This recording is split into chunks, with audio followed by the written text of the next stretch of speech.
Welcome to Legal Studies, and today we're going to be learning about the doctrine of precedent. Where are we in the study zone? Well, we've just finished off learning about how the different factors affect the ability of Parliament to make law, so the things that help and hinder Parliament when they're trying to make law. And now we're thinking about the factors that affect the ability of courts to make law. So now we're thinking about what are the things that help or hinder the court when they are trying to make law. And the first topic we're going to look at there is the doctrine of precedent.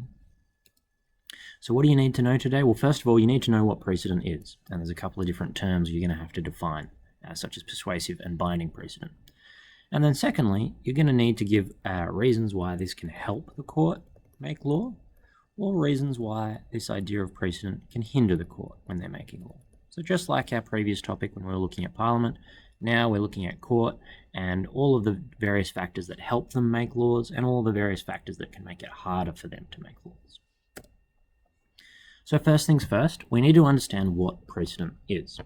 And precedent is basically the idea that courts make decisions and they have to write down the reasons behind why they made their decisions.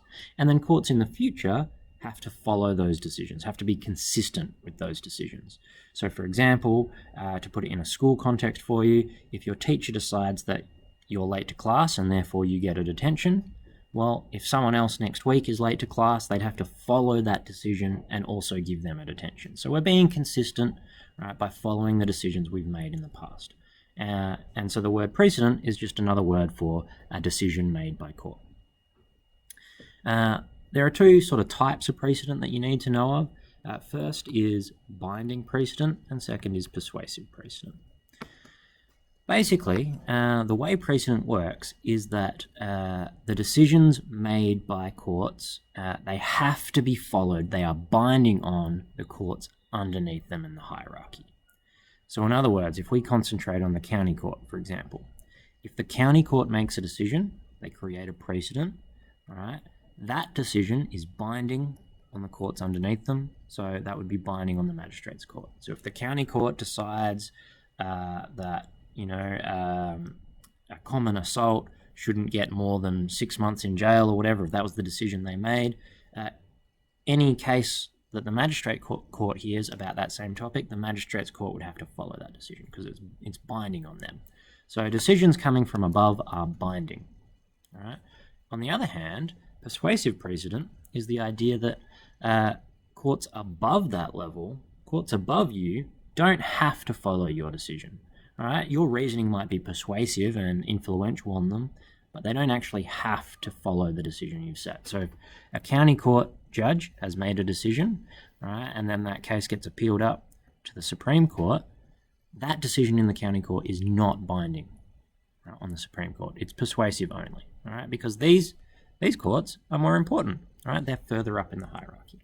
So basically, precedent is the idea that we should follow decisions made by courts in the past to try and be consistent, but we only have to follow a decision if it's coming from a court that is above us, that is more important than us. Next of all, we need to learn about some features of precedent, and these are going to help us to analyse how precedent can help or hinder courts when making law. So we've got a handy little acronym here to remember this. It's called ROD. First of all, these are the ways in which courts can try and be a little bit flexible with applying precedent, can wiggle out of it if they don't want to necessarily fully follow a precedent. And the first is called reversing. And this happens when we've got a case, a decision is made, the person says, oh, I don't like that decision. They appeal it to a higher court, all right? And in that higher court, the judge says, no, I agree with you, that original decision was wrong. I'm going to flip it around. I'm going to reverse it, all right? So you appeal a case to a higher court. That higher court reverses the decision, reverses the precedent.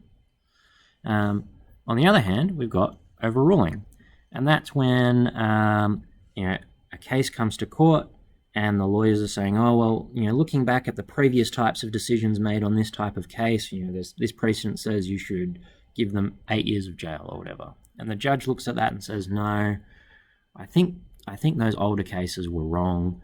I'm going to create a new precedent. I'm going to overrule the old precedent from a previous case. And I'm going to overrule that. And that can only happen if we're in one of the higher courts, right? Because Only the courts can only overrule precedents that come from cases below them. Then we've got distinguishing. And this is when a judge decides that the case that they're looking at in front of them, the case that they're hearing that day, is actually a little bit different from previous cases.